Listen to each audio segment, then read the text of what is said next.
Not so long ago, wintry weather could mean isolation for villages in upland areas like the Derbyshire Peak District. But nowadays we have the ability to keep traffic flowing in all but the worst of snows, and it's important to our economy and lifestyles that we do. A clear indication of the link our society makes between prosperity and mobility.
When traffic flows, it oils the wheels of commerce and generates even more demand for mobility.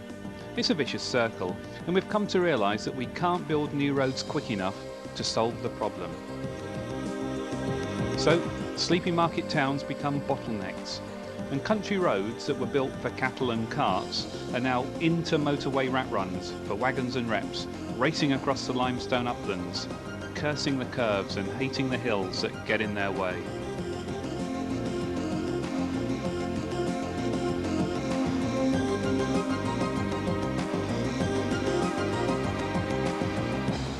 Paradoxically though, some of these old roads may be able to give us some hints as to which way to turn to solve our present transport crisis.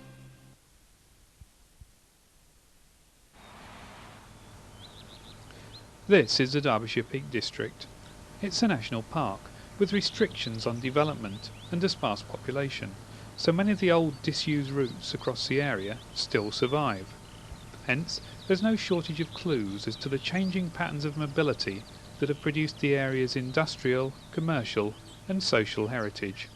And this is the first video in the Backtracks in the Peak series. The Not So Permanent Way explores what happens to these lines of communication when they're past their prime, and we'll be doing so in the company of Ralph Lord and Stephen Penny, both from the Longston Local History Group.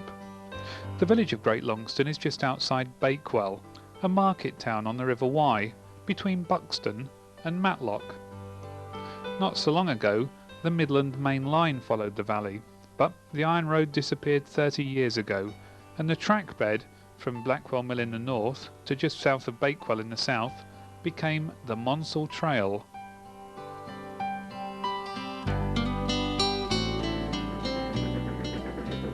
Now, such majestic sights are a thing of the past. You see, when Cole was king, you could ride behind his carriage through the picturesque peak, but nowadays, if you want to enjoy the same views, you have to do so on foot. The change is drastic, but recent. What did you say, Ralph? I don't believe it. Yep, last time I was on here, I was on a train. Well, when was that? It must be 1960s something? Yeah, 1960s. Was this before it was beached? Yes. Yeah. Yes, before it turf went. And were you on a stopping train? Or? No, going up to Millersdale, and then we used to have to change at Millersdale to go into Buxton. Oh, yeah. And then some of the express trains, you went out of Bakewell up to Millersdale and caught the express train in Millersdale, and then it went down to, you went back down again, down to London.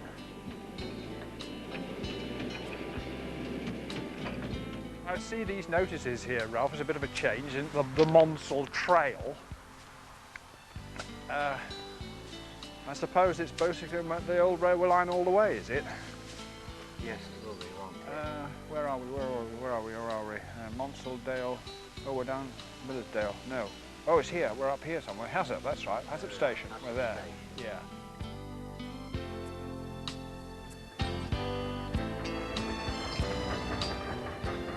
Well, here's a classic case of a highway, albeit a mainline railway, falling into disuse and changing. The rails were lifted 30 years ago and the track beds became trails. Now walkers and cyclists can still enjoy the stunning scenery of the Peak Park, well away from the roads that brought them here. The change couldn't be more marked. Not so long ago they would have gone cycling or walking down those country lanes, having first arrived here by train. Disused railways tend to be too narrow to take road traffic, and the old Victorian bridges and viaducts are getting a little long in the tooth. So, if they have a new lease of life, it tends to be as all-weather leisure trails. Similarly, when packhorse ways and drove roads went out of use, most weren't suitable for wagons and carts to use, so they became footpaths and bridleways. But because of their age, they're much harder to interpret. So it's back to the old railways, and in this area there's the Manifold, Tissington and High Peak trails, as well as the Munsell Trail itself. Well, they make good starting points for our investigative trip into the past. Yes. Yes, and the former Midland Railway, I'm glad they called it that, because that's what it was. It was the Midland Railway. It became the LMS later, didn't it? Yeah. Yes. Yes, and here we are at a crossroads. Well, they used to be roads. From left to right was the railroad, now the Munsell Trail of course, and from top to bottom is now a footpath that runs from Longston and Hassop to Bakewell. Narrow gate there and a narrow gate there. Now which way does that go up there? That goes to Bakewell. And that's what we call the Market Road. You call it the Market Road? Yes. Why?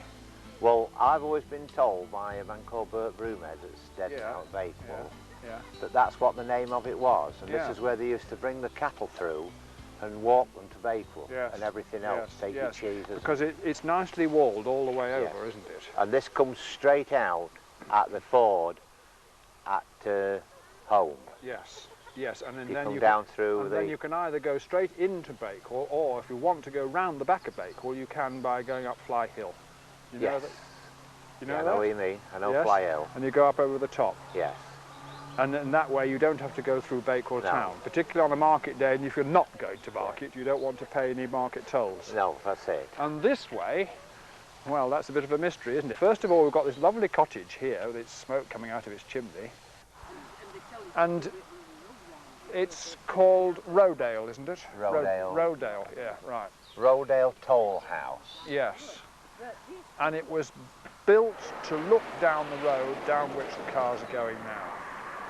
The toll houses were put at points where people might be joining the road to catch them so that they pay a toll to travel on the road.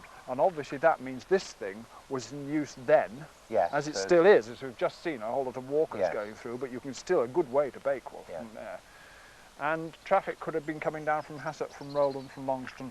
And don't forget the other thing is, home, which is where the bridge is, that was in Longston. Not in Bakewell. No. People think of home being in Bakewell. Yes, like it is now. Like it is now. But then Longston went as far as the Wye. And so home was part of Longston. And Longston was really, although it's a big church, was really only a chapel to Bakewell Parish Church. And so certain times of the year, perhaps at Easter or something like that, they'd have to go to Bakewell anyway. So there would have been more and more traffic, market traffic, church traffic, if you like, and just shopping traffic coming regularly this way. Because Bakewell was the centre for this area. In the 17th century, it was growing all the time. In the 18th century, there's a lovely bit in the paper I saw the other day, I mean the old newspaper, about how the Manchester butchers wanted Bakewell Market to be expanded because they found it so good. They put an ad in the paper. Marvellous, isn't it? Yeah. And now they always talk about Bakewell Market the same way. Yes, yes. It's still, I mean, people come from Sheffield on a Monday to come to the market. Yes. Just because it's there. Just because it's Bakewell Market. Yes, yes. So, I mean, although this hill's fairly steep here, You can get up first of all, you can get up on foot, you can get up when you're riding, you can get up with a pack horse, a cart. Yeah, you get a cart through because there's a, I don't know if you ever walk this. Yes. But when you get through onto the other, on the right on top of the hill where the two walls are, it's a beautiful piece of road down there. Yes, yes, but it's very narrow, isn't it? I think it would only be a light cart. Yeah, they'd only be light carts, Yes. there'd be nothing heavy. No, so the heavier ones would go round. Straight along the road, Yes. and same as you see on the crossroads and Yeah. down to Bakewell that way. Yeah, that's right, yes. And although it's longer, it's more level, isn't it? Yes. Yeah, I think we see this a lot, actually. As I look at roads, I'm becoming more and more familiar with two ways. There was a family of surveyors in Sheffield called Fairbank, and they were commissioned to survey a route across Big Moor, you know, Yes. above Basel. Yes. Right? And so what they set to was they set to and surveyed the routes that were there. And he says the horseway and surveys that. Yes. And then he says the cartway and Yes. he surveys that. And then there Yeah. were two routes known as that. The internal combustion engine has done away with the need for a second, easier route for heavy vehicles, but if the government's plans for toll motorways come about, we'll have gone full circle, back to turnpikes. And then of course there's railway privatisation. This could have profound implications for the future of the Munsell Trail. Peak Rail have reinstated steam trips between Matlock and Darley-Dale, and they aspire to reopening the line through to Buxton, but to be realistic, it's a lot of work for a small band of enthusiasts. Notwithstanding that, steam trains through the peak would be extremely popular with our visitors, and there'd be plenty of local support for getting quarry traffic off the roads and onto the rails, but perhaps not on wash days.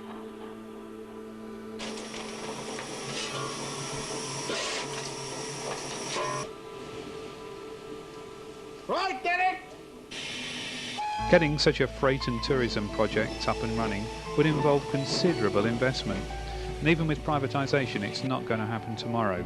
But if it did, think of the confusion it would cause any future archaeologists who tried to piece together the history of the route without the luxury of documentary evidence. I mention this so that you can reflect on the task facing our present-day historians as they continue their quest for the truth about the way things were. They've travelled down the Market Road, getting closer to the River Wye, on the northern outskirts of Bakewell.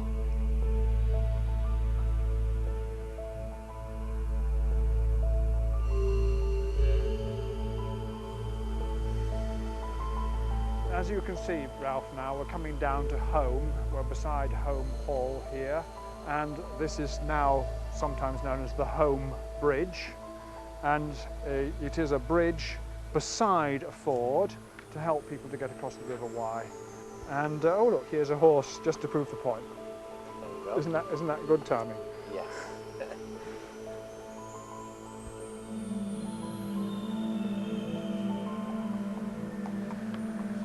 Of course, Ralph, you have to remember that the pack horse wasn't quite as high as what you might call a riding horse. No. But they weren't donkeys. No. But they were specially bred to have a broader back for like a mule. Yeah, like a mule. But the great thing is they were horses. You want to tell by their ears. When you see pictures of mules, donkeys, you've got the ears right up. Yes. Okay, and when you've got the horse, obviously it's got a proper horse head with the proper horse ears. And the pack horses are always drawn as horses. Yes. And they were often known as galloways because that was one area where they were bred. And they were very, very sought after horses from the south of Scotland. But we've just seen that horse go across. In a way, it was too high. That's why you've got the parapets here, only this high, so the horses could go across. And if they had a big load of wool or something on, you know, a really big wide load, it wouldn't catch on the parapets. And so that's the second clue about the bridge being a pack horse bridge. Firstly, of course, it's only narrow, but secondly, the parapets are only so high. Yes. You know, when you go across Bakewell Bridge or any other road bridge, the parapets are that bit higher. Yes. And I don't know what you call these things. What do you call these things? I don't know. Well, They're for people to escape in when there's something coming. A friend of mine from Mulgrave calls them pedrefs. No. Pedestrian refuges. Yeah. Pedrefs, you get out of the way, you see, don't you? That's what they're for, isn't it? People Yes. to stand back when Yes. the horses was coming Yes. through. But of course the chief thing is that down on the river there are cutwaters, you see, so that it divides the water through the arches properly. Yes. And it's a natural extension of the cutwater to bring it up so that you've got somewhere to stand aside, yes. Now, of course, the other interesting thing is Richard Cochrane found the date for the building of this bridge, and he reckoned it was 1664. Now, that's not to say there wasn't a bridge here before that, but it certainly looks like that, because when you get down on the bank over there and look at it, the arches in the middle are different from the arches at the side. Yeah, I've never looked at that. Ah, well, the arches at that end are different. And I think what's happened is that they've made a sort of rather grander bridge here. Yeah. And one clue to that is this thing here. That's what I was going to ask you next. Well, what is it? Do you know anything about it? No, not really. Well, I've heard it said that it's a Roman altar. Now, whether you believe that, I really don't know. It's had something fastened in it. Yes, but that could be later, couldn't it? But I've heard it said that it's a Roman altar. But there appears to be no inscriptions on it. No, you don't think it's had an oil lamp type I wouldn't be thing at all at surprised one if it hadn't. time of day, It set probably, in the middle. It probably has had a lamp on it at some stage, yes. Yes. But it must be, it doesn't fit with the bridge, does it? No, it's It sort of sticks out, and it's got this, And it's got this little decorated base here, like that, which goes Yes. all the way round. it's neither. It might be upside down, actually. Might be upside down, I don't know. Yeah, that's what I've just been going to say. Now, when they made holes like that, there was either dowel to fix something else Yes, in, yes. or it's had a bracket fixed Yes. up on the top. But you see, going back to what... It's leaded in, you see. They leaded in the that bracket is. Yes. Going back to what we were saying before about Longston and Bakewell, it could be they put that in to mark the actual boundary, which is usually down the centre of the river. But Yes. maybe they wanted to make sure they knew where the boundary was from the point of view of the bridge. And so they put that in, and this is our boundary. And maybe in 1664, they were thinking that they wanted to be slightly, what shall I say, classical, and they put in something special as to Yes. on their boundary between Bakewell Yeah. and Longston. But I don't know. It really is a curious thing. It shouldn't, I've looked in a at way, that many times. yes, when it I've shouldn't walked really be over. there, but it's a part of the bridge.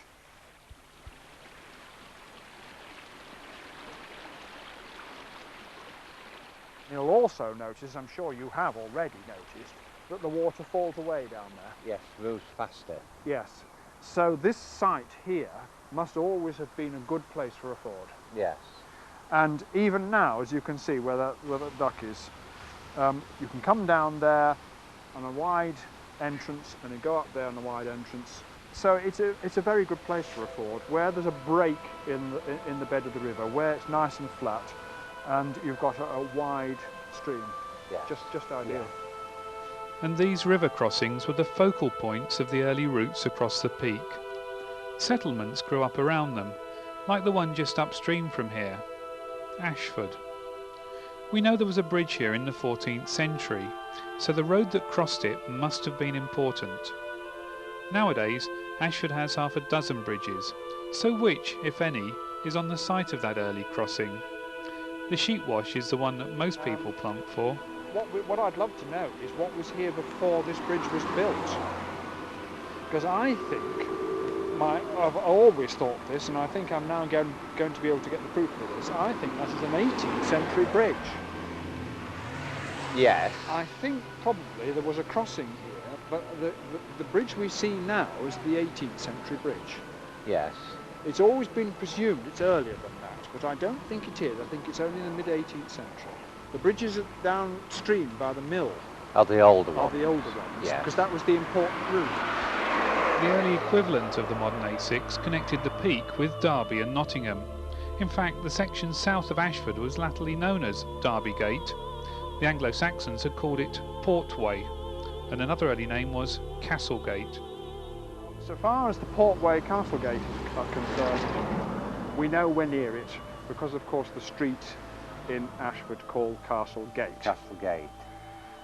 Portway, well, the name Portway isn't referred to particularly here, but there are other references referring to the Portway, which assumes it's the same road. Now, have you read anywhere about the castle, about the Castlegate? No.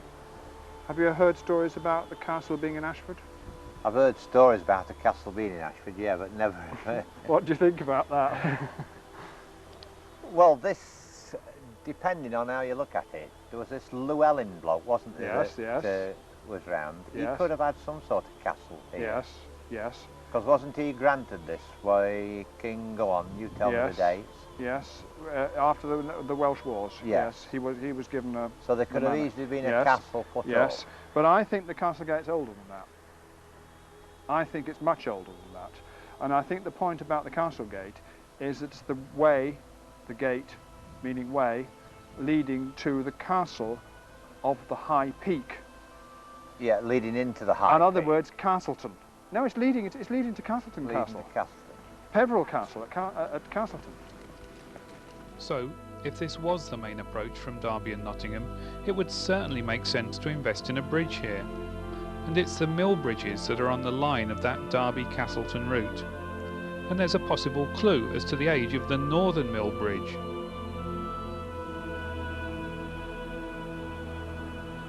When did I first see it? 1970s? Just have a look how sharp it is. Yeah, it is very sharp. And I don't think it should be sharp if that's an original date. No. Well, you know the stone over the peacock at Roseley? Yes. I forgot what it says, but you know, there's a lovely, a really beautiful stone over the doorway at Pilsley that tells you the date and who built it and all the rest of it, right? Yeah. That's not original either. No. So that, because I'm going to say that's modern day writing, isn't it? No, the sixes aren't. The sixes aren't. Presumably refers to the widening of this bridge, because originally it was only about this wide up to here, like that, from there. Yes. Because when you go round underneath it, you can see this by the way the stonework is different. Now, no doubt you'll tell me I'm getting it all wrong. No, Stephen, you are right. These are the original Gritston arches. And I think what has happened here is this date refers to the widening of the bridge. And there was an earlier bridge on which you're just about standing and I am now standing. And again, a narrow bridge, which rather implies that this route was used mainly by pack horses.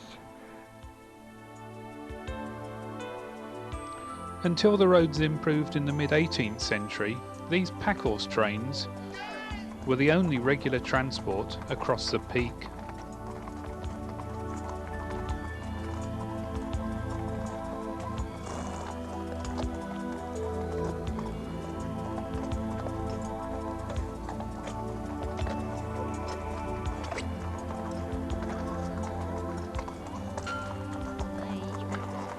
Outside Ashford, at the top of Crowell Lane, is the site of one of these old crossroads, and the 1709 guide stoop is still there. Ralph, tell me about this stone. It looks all wrong to me. It looks upside down or something. Well, I should say it is upside down, but I wonder if there's any writing on the bottom of it. Well, yes, I suppose it's possible, because of course that's in the earth now. Maybe what's happened is that they prepared the stone, because it's been nicely carved, hasn't it? Yes. Squared, I mean. Yeah. Whether they prepared the stone, and then when they were putting the writing on it, they made a mistake on the top bit, and so the best thing to do is to turn it upside down and do the writing again on the bottom. Yes. And now the beauty of this stone is it still works.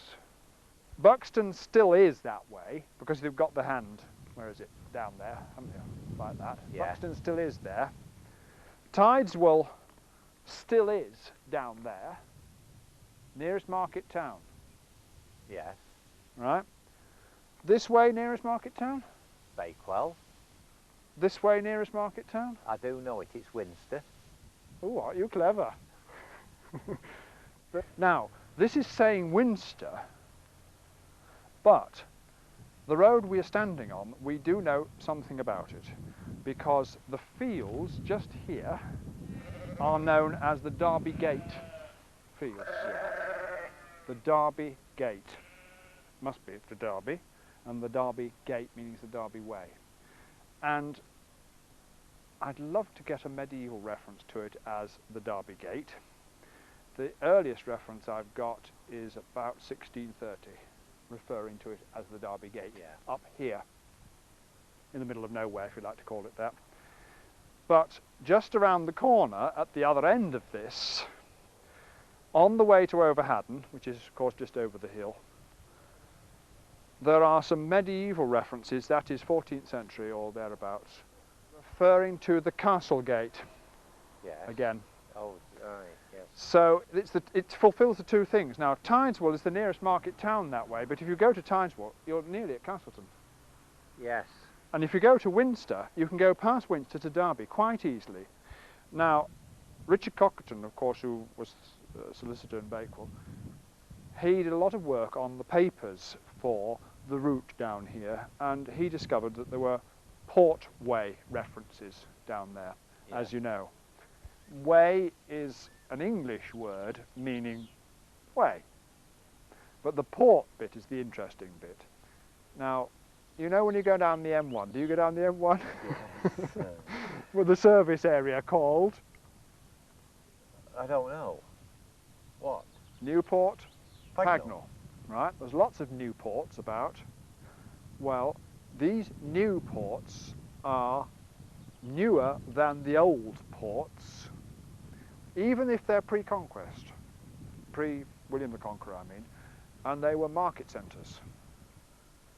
Port meaning somehow market centre. The portway is the way to the market centre. Our portway is leading to either Derby or Nottingham. Now, when you put wood in oil, okay, you're putting the thing round the door is sometimes called the door portal. Oh yeah, well yeah, a portal. But that's Right, okay. That's a gate into an enclosed or walled town. And it is quite probable that the original meaning was the way towards the gate into the city. Into the market town, into the administrative centre, or whatever you like. It's a really, really old word. The portway exists in the Saxon documents.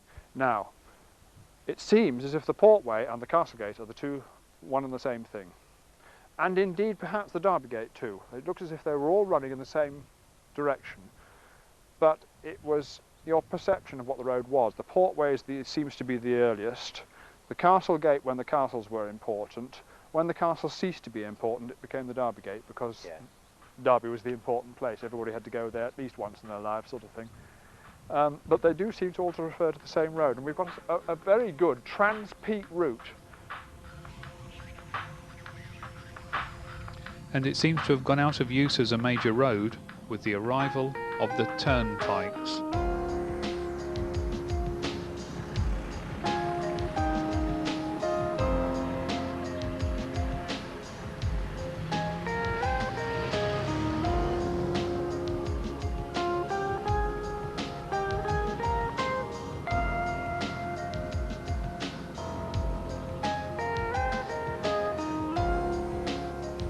At first, the carriers begrudged paying tolls, but in the end they voted with their horses' feet and used the new roads because they were cheaper.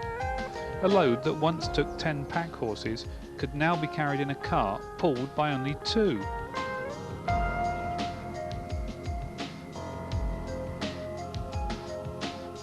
And another thing, the old ways tended to avoid the river valleys, but these were exactly where the new industrial revolution was happening.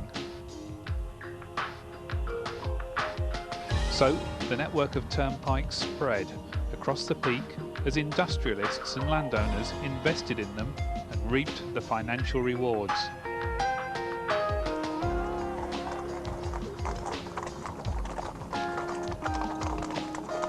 But for ordinary folk, the better communications and increased traffic could mean problems. To look at this village now, you wouldn't think how busy it was in the 18th century. Nowadays, Pilsley's a sleepy one-street village in the middle of nowhere, but in the 18th century it was a bustling crossroads. The changes came about when turnpikes superseded the overloaded packhorse ways and completely reshaped the local road network. So to get from Baslow to Bakewell, you would have come up there, would you? Yes, that's right, up there. Yes. And along here, is this called the High Street? This is called the High Street. Yeah. And okay. this goes straight over to Asset. Yes. Now that way, you go out towards Handley and Bakewell, don't you? Yes. Yes.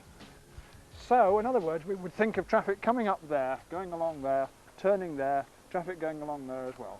It is always said, though, that the road went on the right-hand side of the telephone box there and out through that way, not down the lane.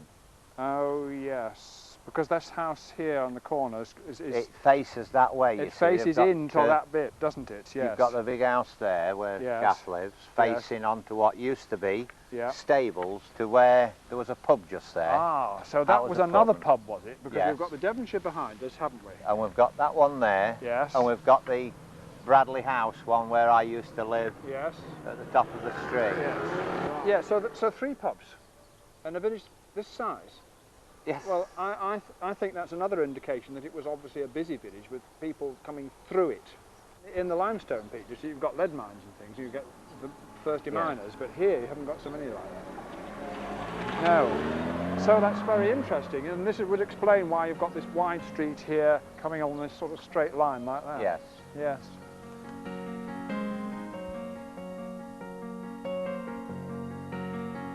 Work had started in 1810 on a turnpike from Buxton to Ashford, and an extension to Enza was doubly attractive to the Duke of Devonshire, who put up the money. A good scenic carriage road between his interests at Chatsworth and Buxton, and the chance to bypass the bottleneck at Pilsley.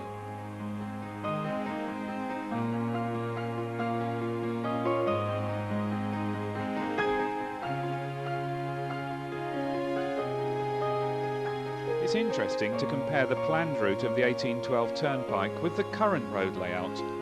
From Ashford to Birchills they coincide, but they diverge between Redway Woods and Enza. So either our 1812 plan is a draft that was superseded, or the road was built but abandoned sometime later. Now this wouldn't be impossible, because Turnpike Acts lasted for 21 years, and if trustees wanted to collect tolls after that period, they needed a renewing act.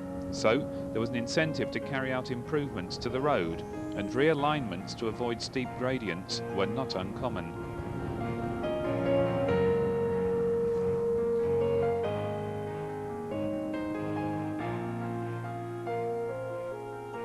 So perhaps that's what happened here, because part of the missing section of road would have been the climb out of Dunza. We had to get permission from Chatsworth to visit the site, because it hasn't survived as a public path or bridleway. And we know they built the road, Ralph, because here we've got this flat terrace in this hillside. You can see we've got a bank here, then it's flat, and then a bank down there. Yes. And this is going on a nice level up towards the wall at the back there. So this one piece of evidence, which shows so well in this sunlight coming down this afternoon, is the one piece of evidence that fits in with the plan, which shows that the planned road was built, because there's no other reason for it to be here.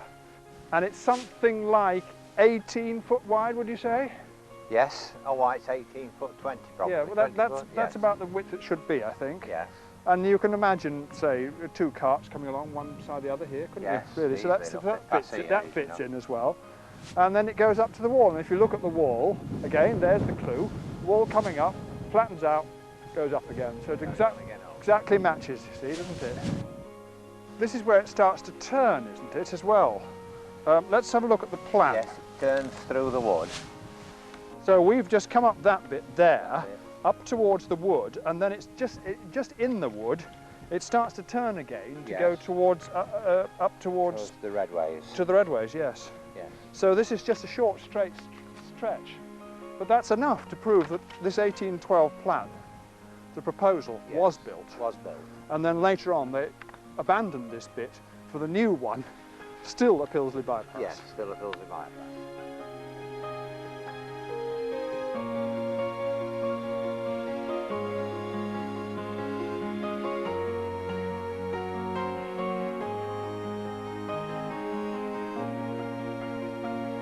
From the top of Hanley Lane, you can see the fields where the old road used to run. The road sort of comes round alongside where there has been another wall.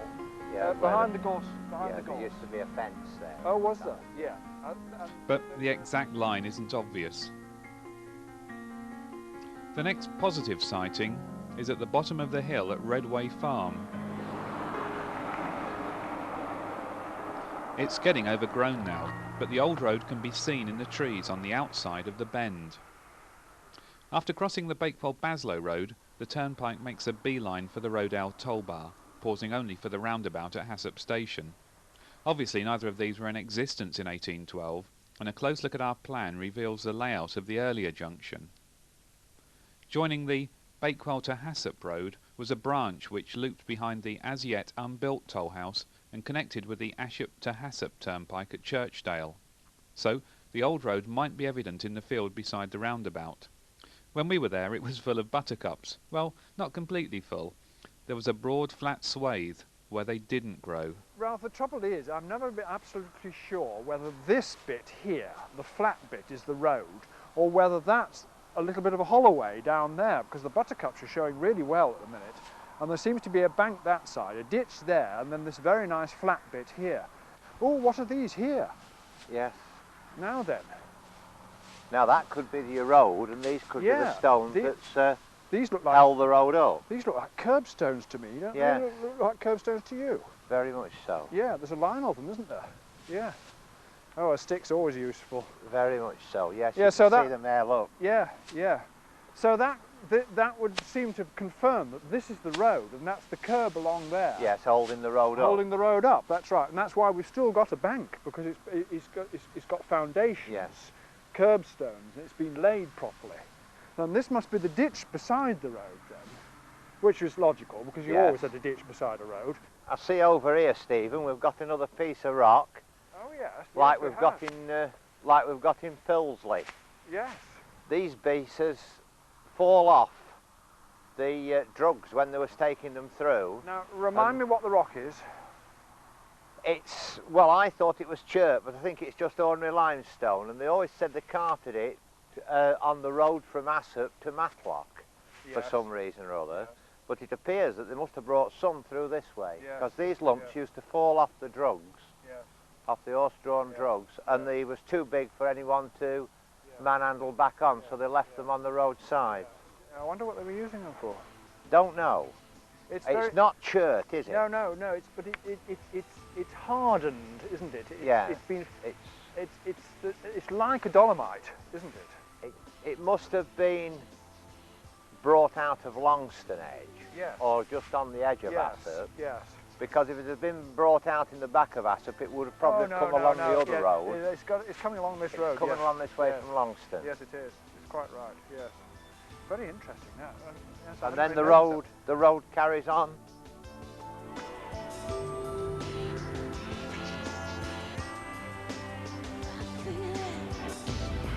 But oh, how it's changed. The friendly turnpike that brought trade and prosperity to the Derbyshire hills in the 19th century has aged and grown into a monster. It now has the muscle to destroy the communities it used to serve, death by 1,000 cars, or smothered in juggernaut jam. There's got to be a better way, and it's got to serve both sides of the peak, tourism and industry, because history tells us that the peak isn't just a leisure park, it was once a hub of the Industrial Revolution. The natural resources that brought wealth to the area were exploited on a scale that grew with the spread of the turnpikes, canals and railways. Along with the dark satanic mills that they spawned, they've become part of our rosy heritage, and now they attract the visitors who fuel the local tourist industry. It's good that there's gold in the honeypots, but it's also in the hills. To get on top of our present transport crisis, we'll need to learn from the mistakes of the past. The shadows of solutions are out there. They're the backtracks in the peak.